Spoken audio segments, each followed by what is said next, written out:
Shoot.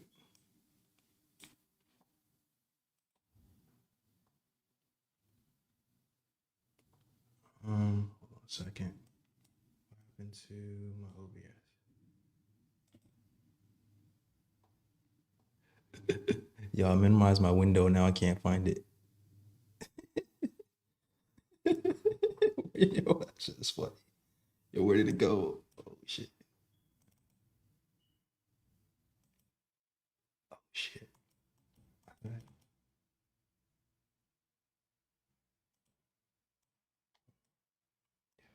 find the window. Nah, I like minimized it. There we go. By accident. There we go. Found it. Okay. York, New York, big city of dreams. New York, big city of dreams.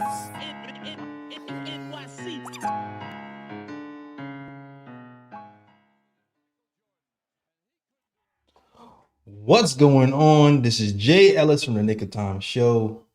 Here giving you that Knicks talk just in the nick of time. And I'm pissed, man. I'm absolutely pissed. The Knicks lost a close one to the refs. I mean, the Rockets, 105-103. And we're gonna talk all about it, the good, the bad, and the ugly. And first, you already know, man. I gotta introduce you to my guy, the man, the myth, the legend, the guy with the stats and the facts. Ryan G's in the building. Tough loss. It happens in the NBA sometimes, but this one was a tough one to swallow.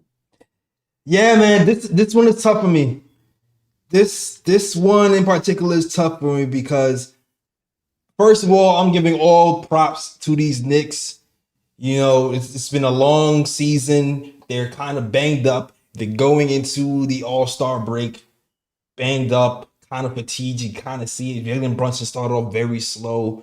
They fought through a lot of adversity this game. Missed shots, bad calls, and more bad calls. And you know what? When you lose a game, sometimes you want to leave the game feeling you lost the game because the other team was better. You lost the game because your team made the bad decisions. You never want to lose the game because you feel like the NBA was short on refs and they just ran to Foot Locker 3 minutes before the game and said, "Hey, here you go. You need a job? I'll pay you $25 an hour to ref this game." I feel like that's what I was watching today. I feel like I was watching amateurs ref this game, and they gave the game away. There was a plethora of calls that were extremely questionable, starting from the Taj Gibson charge call that wasn't a charge to me. They reviewed the tape and then said that Taj Gibson was moving. Well, yeah, Taj Gibson moved to the spot, and he got there first, but he wasn't moving when he took the charge. He beat him to the spot. There was Jalen Brunson was getting smacked all game long, every single play. Complained, and you know what? He fought his way through that third quarter. He had like a 14 point stretch where he was just hitting and ones all willingly because that's what Jalen Brunson does. He's like, you know what? You're not giving me the call. I'm bringing the ball to your chest. I'm initiating the contact, and I'm getting those and ones. He brought this team back, tied the game. Team fell back again. Then we tied the game again. And after Jalen Brunson took Dylan Brooks off the dribble, put him on skates, and hit a clutch bucket to tie the game, the Knicks lose on a foul call, a phantom foul call on a 3-point desperation heave with the score tied 103-103. The refs are just on one, man. I'm not one to complain about the refs like that. I think I might have complained about the refs twice this season so far. This one was probably the worst ref game I've ever watched this season. I don't know what you thinking, Ryan. Well, I think more than anything, the Knicks shouldn't have fell behind the way they did in the first half. I think that's what pretty much determined the game. If the Knicks came out, because Houston was just more physical in the first half. They were playing strong defense. They were out hustling the Knicks. They were very physical with the Knicks, and the Knicks couldn't find a way to score on the Rockets in the first half. And in the second half, the Knicks did play better. The Knicks started to match Houston's physicality on defense and brought the physicality straight to them.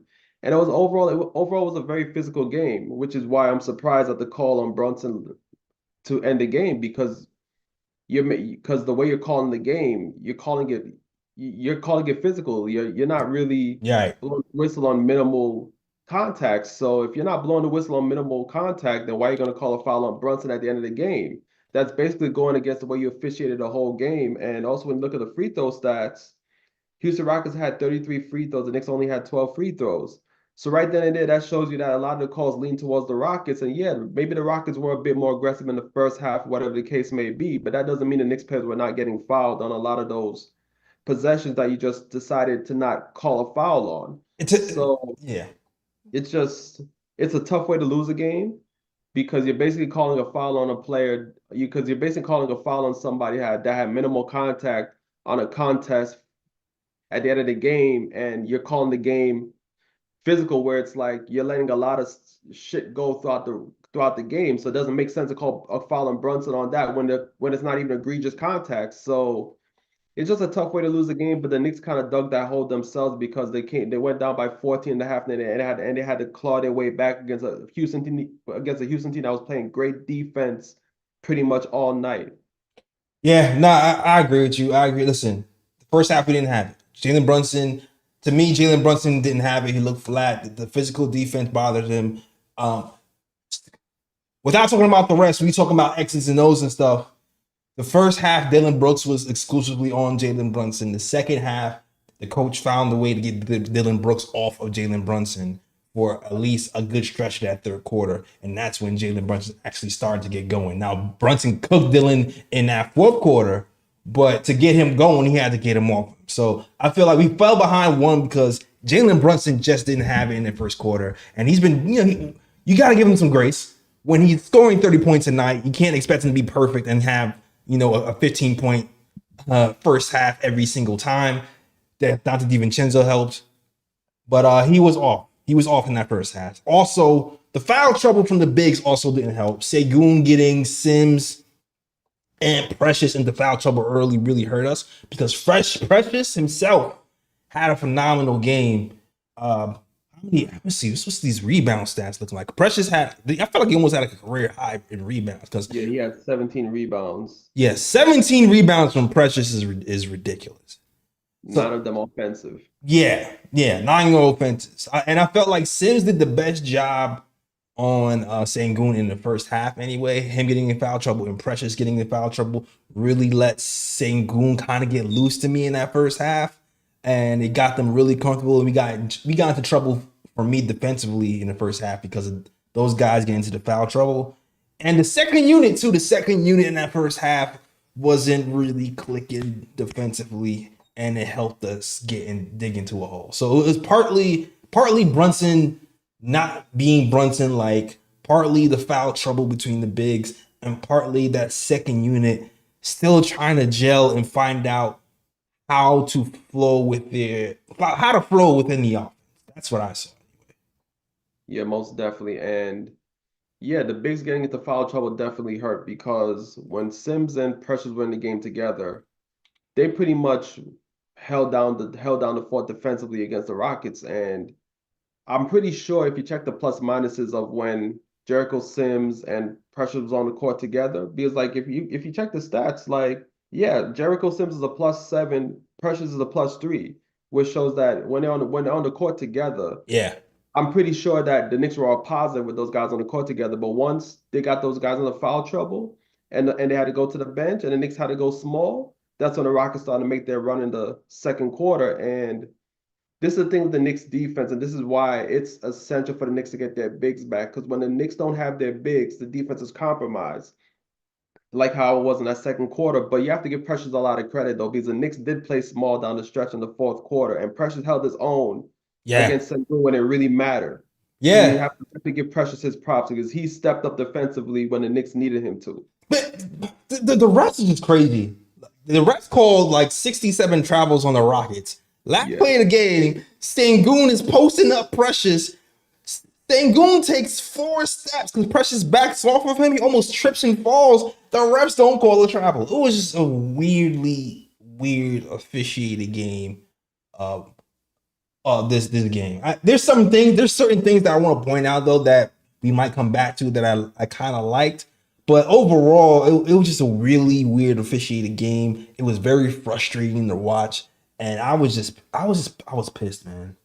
I was pissed. I was pissed off watching the NBA and Adam Silver gift the Rockets a game just because they felt like gifting the Rockets a game today. Maybe they felt like the Knicks was getting a little bit too much good press. We need to take them down the peg. I don't know. They may still be pissed at James Dolan. That could be what it really is. I don't, because you know how it is. They already gave us like the second worst starting schedule in the league to knock us down a peg. I feel like this is, I don't know. I'm on my propaganda conspiracy theory stuff right now, Ron, because it seems very weird the way things was kind of shaking out to me. It did. It really did. Yeah. And it's kind of crazy too because I checked Twitter like right after this game is over, and I think it was a Strickland, if I'm not mistaken. They posted something that was very interesting, and this goes into the whole conspiracy theory thing. Like, I don't know if this is true or not, but it's just weird because I think I think before Vegas had the Houston Rockets, I think negative 4.5.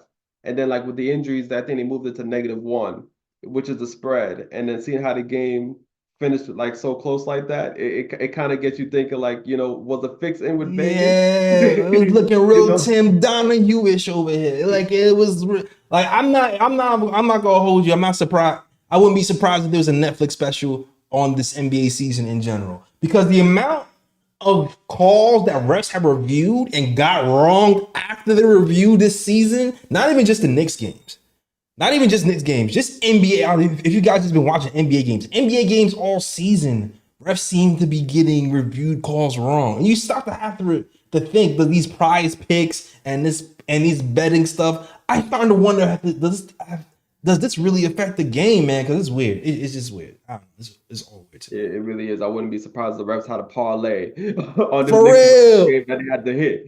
And they were like, yo, we got to hit that spread. Gotta hit that spread, get that money, Yeah, cash so out Brunson, early. yeah, we're going to call a foul, you Brunson. There's Exactly. marginal contact, but it's a contact enough for us to call that foul. Exactly. He breathed on him too hard. Come on, bro. Like, come on, G. Get the man. Bruh. Get out of here with that bull. Get out here with that bull. But like, there's certain things that I want to talk about too that I saw. One of it is defensively. Defensively, that first unit is great. Offensively, it's still extremely rough, which is why I kind of want to give Josh Hart some props this game because there was two halves. The first half, Josh Hart, he plays with his heart in his chest. He was scared to shoot for a whole first half. And when Josh Hart is scared to shoot, it makes things very tough on Jalen Brunson because all they do, and every team does, is force the ball out of Jalen Brunson's hands and try not to double off of DiVincenzo, but double off of Hart. So what you end up doing is Jalen Brunson being doubled,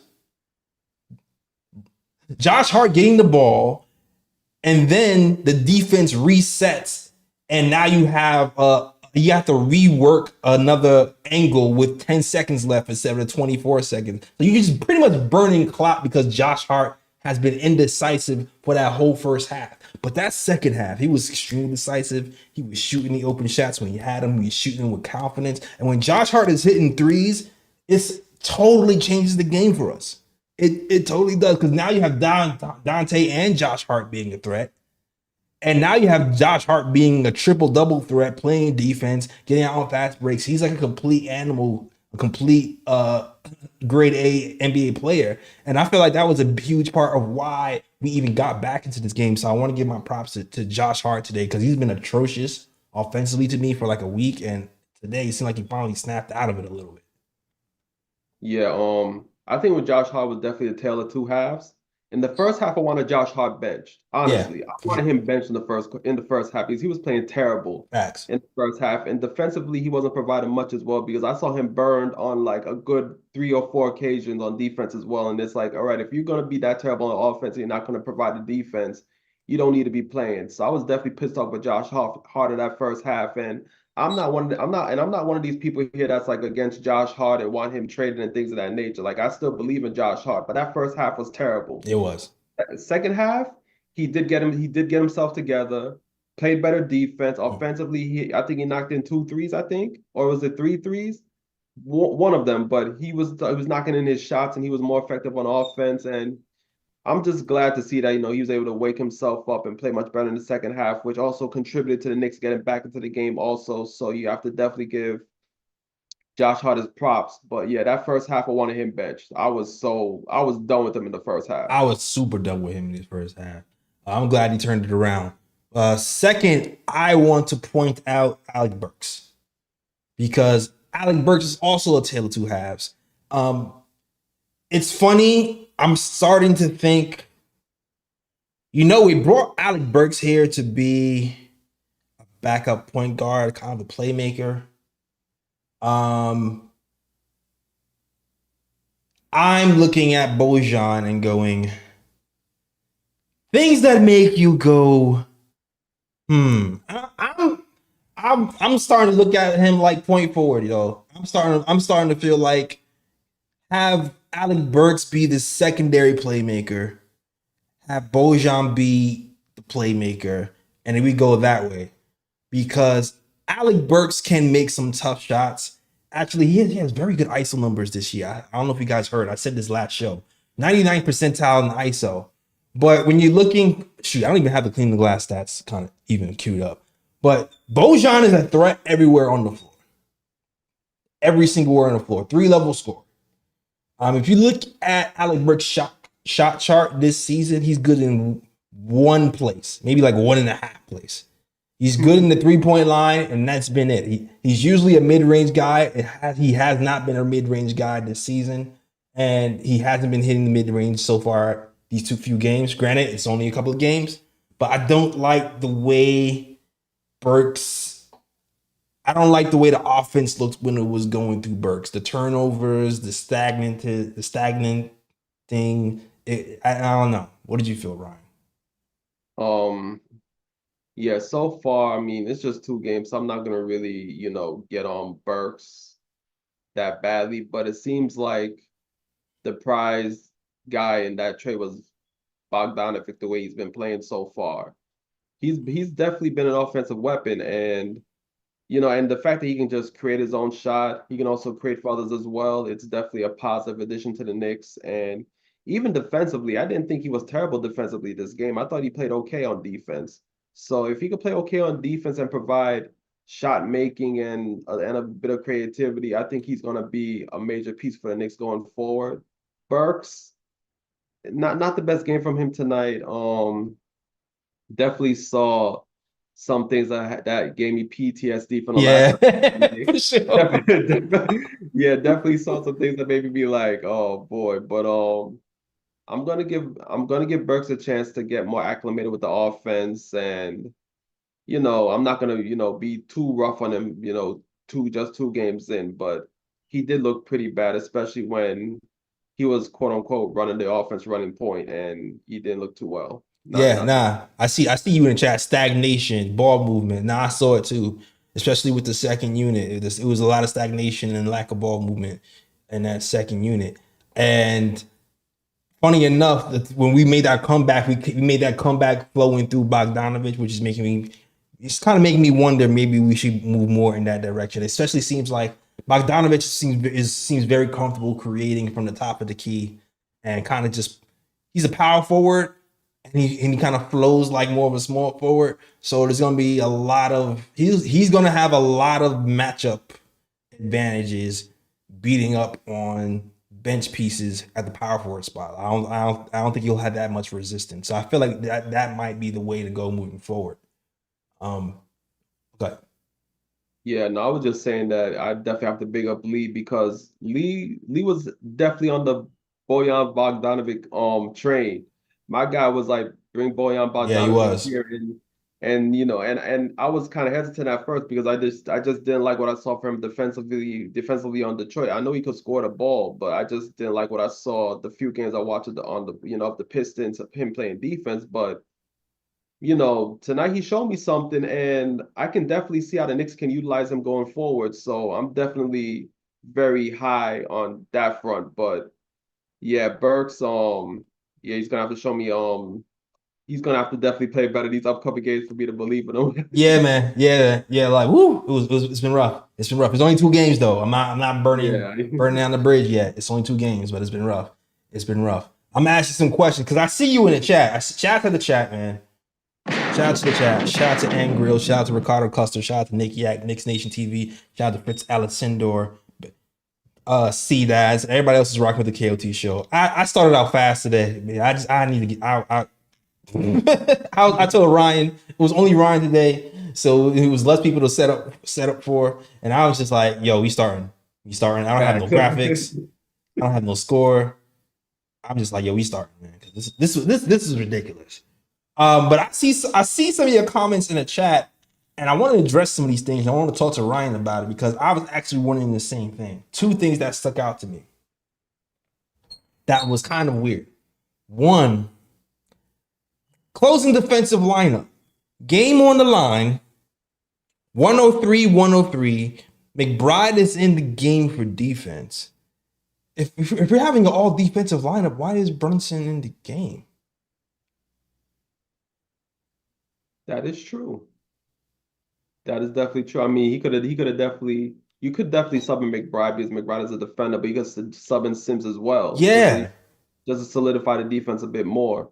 I mean, it is a question to ask because at that point, Brunson's not really needed because it's just a 1-possession game. At that point, it's last possession. So you would put your best defensive unit out there and have Brunson on the bench. So it makes sense. That's what I was thinking anyway. Get that stop. Maybe they were just thinking foul shooting. If they get a stop and a foul, that's the only thing I could think of. I don't know, but I thought I was out in my mind. I was like, man, Brunson in this game right now. That's weird for a defensive stop.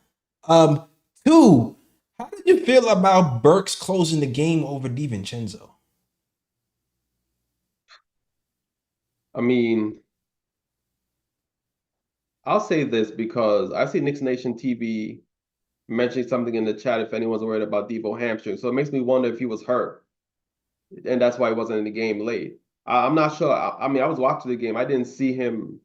It didn't seem like he had any type of injury or anything like that. I'm not 100% sure, but if that's the case, then people in the chat saying Dante's hurt, so maybe that's why he's Dante's hurt? When did that happen?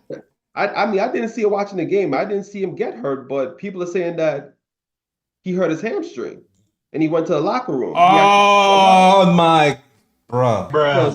So that explains why Burke was in the game late. Son, are you serious? I didn't even notice that watching. Dante got hurt.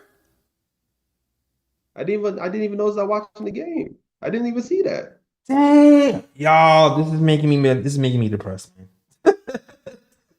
This is making me depressed, man. Wow. Luckily, the All-Star break is right around the damn corner, so that's gonna give him at least an extra week to heal up. But I feel you, but I didn't want to. I feel like it's tricky though. That's the thing. I don't want to. I'm feeling like we limping into the All-Star game with players falling left and right, and because we're limping into All-Star game, we're like casually picking up losses because of it. I don't like that. I don't like the way this is happening to us with Hartenstein and OG and Randall, and it's like, what is happening? Our whole squad is just going through it. And then what makes it like even worse is the fact that like Knicks have a legit squad. That's the thing. Like if all of our guys are healthy, I think the Knicks would be running through the freaking league. But no, since we have so many, like it's like the year the Knicks are hurt is when the Knicks actually have a legit squad, which is it's just hard to deal with, yo. It's just hard to deal with. Damn, yo, that's pissing me off. Damn. Well, thank you guys for the update because I didn't even realize that. Yeah, me neither. Wow. Because in my mind, I'm just like, how do you have Burks in there? Because the Devo was playing defensively. One of the reasons why we even got back into the game in that second half as well, because Devo was all over the place. They had some couple of open threes in that first half. They wasn't getting those in the second half. Devo was flying around to the passing lanes and forced a lot of turnovers and a lot of tough closeouts. So a lot of that reason why we were back into the game was essentially Dante DiVincenzo, who's been playing great for us. He's been damn near averaging 30 points a game ever since OG and Randall been out on 45% shooting and over 40% from three. And he's been a top 6 3-point shooter in the NBA in January. So Devo has been on a heater. So for him to go down right now is just hopefully it's not serious. We got one game left, and I'm just like, bro. At this point for that last game, I'm throwing in Toppin, I'm throwing in Charlie Brown Jr., I'm throwing in whoever else we can just throw in at the end of the bench and just be like, yo, y'all playing this game and just rest everybody else. I don't give a damn at this point. Me neither. Like, because it's better for us to just be healthy after the All-Star break than to keep losing players for these one game stress. Like, we need the rest. We definitely need the rest. Yeah. And you know, this is the thing, man. Like, now people are gonna get on Thibs, and I'm like, yo, let's not act like other coaches do not play their players 30 plus minutes a game, 40 plus minutes a game, etc. Like, Thibs is not the only coach that does that. Last season, it was pretty much the same, and those guys were actually healthy throughout the damn season. It happens. Injuries happen. It's basketball. Come on now. Yeah, I'm not gonna blame Tibbs for every single injury. Like in this sense, we're so short-handed. I don't know if you guys are watching the actual games, but when Dante is not playing with Brunson, it is the living nightmare for Brunson. A living nightmare, which is why we have Bojan and Burks here in the first place. But they have to get acclimated to playing with Brunson as well. Which kind of brings me to my next thing I want to talk about is I'm wondering where Tibbs is going to go because he's been going with Sims and Precious at that center and power forward position, which defensively has been phenomenal for us. But I wonder if at some point he'll put like Bojan at the 4 and Sims at the 5, or Bojan at the 4 and Precious at the 5, just to give us some offense defense type of feel. You know what I mean? Mm-hmm. Because Bojan, he just gives us another dimension offensively. Defensively, he's not the best. Obviously, he's given effort under Tibbs, but if you see how we scored 43 points in the first half, we picked it up in that second half, largely because of our defense. But we might have to give it like an offense-defense look sometime with that starting unit, and it could be Bojan starting. I don't know. That's something to ponder. Yeah, and I gotta admit, late in the fourth quarter when Precious and Bojan was on the court at the same time, I did like the look with the plays that they had on the court. They had those two playing together, so it is something to explore in the future, especially if injuries continue to pile up. Right? No, exactly. Like this is, of course, with Randall not being back. Yeah. With Randall being out, maybe we experiment with Bojan at the 4 and Precious at the 5, or Bojan at the 4 and Sims at the 5, something in the longs of that nature. Because I think Bojan would take a lot of pressure off of Brunson with his playmaking. Because right now they're just blitzing him and just trying to tire the kid out. Also, McBride was interesting, man. McBride, funny enough, he only played 5 minutes. To me, he played in that first half. He played better than Alec Burks. He did. He's found the way. He's actually finishing at the rim now. He's finding the right angle and right way to attack that. He's starting to hit the mid range now. The only thing is the 3-point shot for McBride has kind of fallen off a cliff for the last 4 or 5 games. I think he's only hitting like 25% or 26% from 3. But he's hitting on other levels. And he only played 5 minutes today. But I've actually really liked his 5 minutes today. I really did. Yeah, I think most of those 5 minutes he played was in that second quarter, I believe, where the Rockets were pretty much increasing the lead. But you know, he did make a good offensive play where he kind of drove into the lane and made that mid-range jump at the free throw line to kind of stop the bleeding a bit when the Rockets were going on their run. Mm-hmm. Yeah, I think it's one of those games where you kind of have to, which is something that I do kind of look at Thibs, kind of blame Thibs for, because it's like, McBride is definitely showing that there's a bit more of a spark to him than Burks. I know you have to try to acclimate Burks to the offense and things of that nature, but it's Right. like in a game like this where it's tight and the Knicks have a chance to win, I think you have to go with, which player is playing better for that game. And since McBride is playing better, why not put McBride in the game and give him the majority of the minutes and sit Burks on the bench? That's the politics of basketball right there, man. That's one of those politics of basketball right there. You traded the guy here. You traded Grimes here. You traded Grimes away. It's like, all right, you got to play the dude. You got to play the dude. And Yeah. so it just is what it is. Like, and Burks is the me. I'm not, like I said, I expect Burks to play a lot better than we did today, because today he looked horrible in the first half. But he did hit some big threes in the corner. But we need you to be a better floor general for us in particular. That's the way I see it.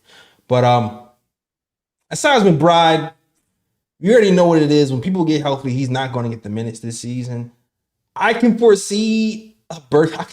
Damn, yeah, I can see Burks being traded again next. Like, like I can see us re-signing Burks and then trading him at the deadline next season. I can see that, yo. I can see it.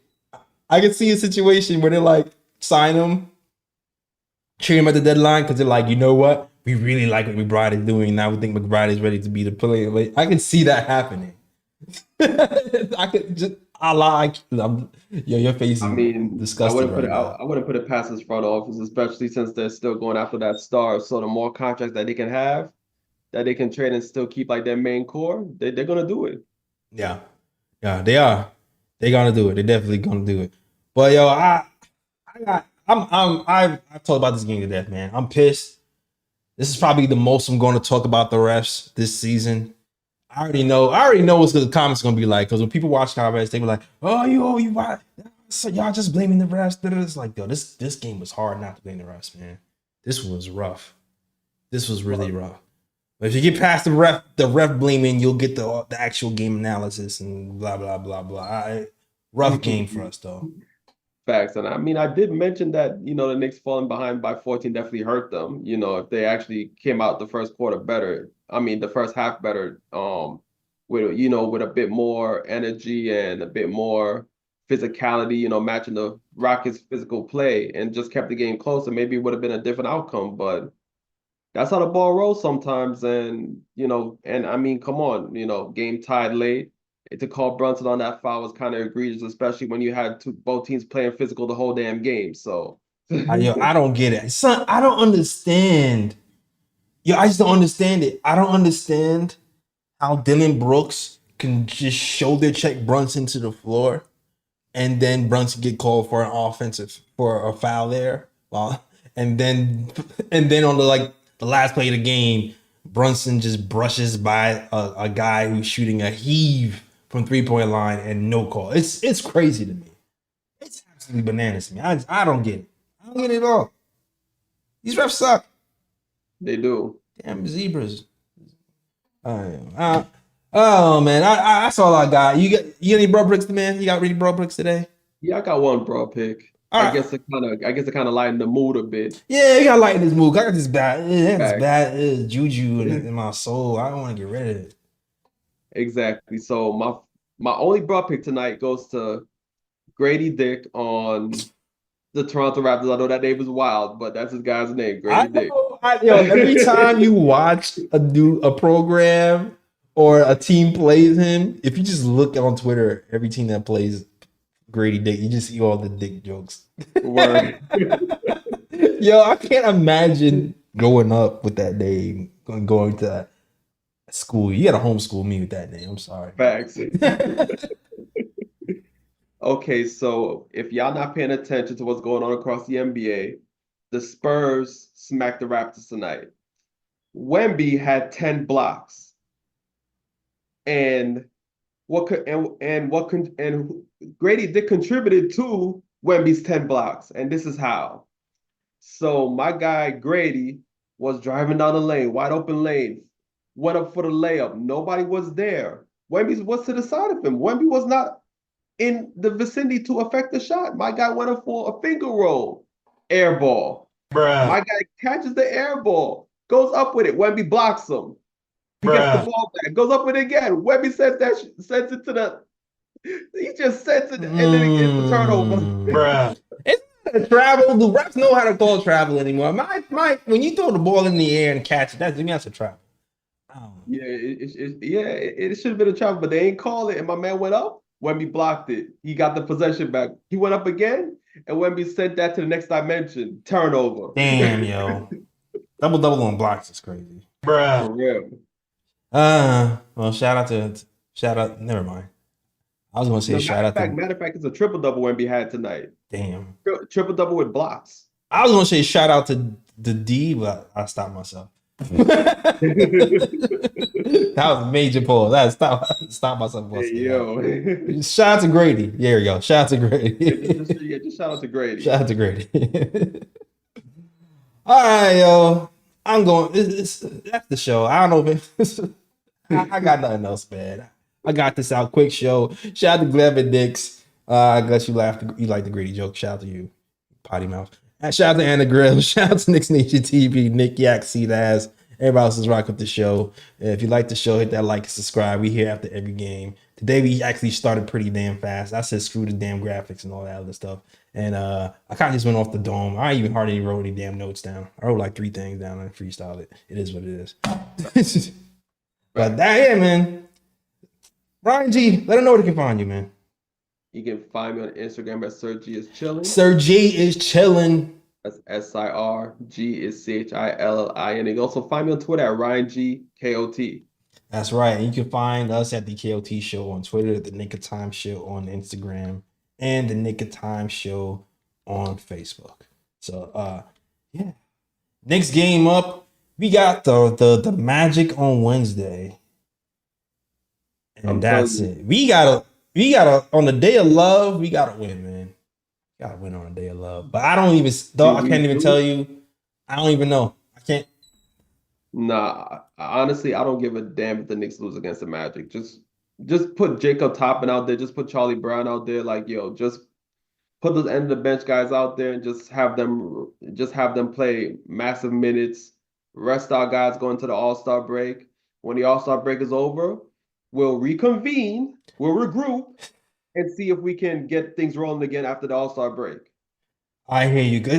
I know what it is. I just don't want to lose a bunch of games because I already know what that East is a beast, man. I want that top 2 spot, but I also want to be happy. I want to be healthy. Yeah. And right now the Knicks are in 4th. The 76ers beat the Cavs today. Oh wow. Yeah. No Tobias. No Embiid. I need to see who did. So yeah. 450. But so yeah, the Knicks are right now in 4th place. The Bucks are in 3rd place, and the Cavs are in 2nd place. So we just need to get healthy. All right, yo, that's the show. We'll be back on Valentine's Day. Who knows who'll be here? Maybe it'll be me. Maybe it'll be Ryan G. But we'll be back on Valentine's Day to talk about Knicks Magic. Hopefully we're talking about a win. Hopefully we just talking about everybody being damn healthy. That'd be great. Facts. That'd be great. Facts. But that is the show. We out of here. And as always, shout out the Worldwide West. Everywhere we go, we leave a worldwide mess. Some mess out here in these Knicks YouTube streets and the Knicks locker room. And shoot, the Knicks nurses are probably working overtime. That is the show. We out of here.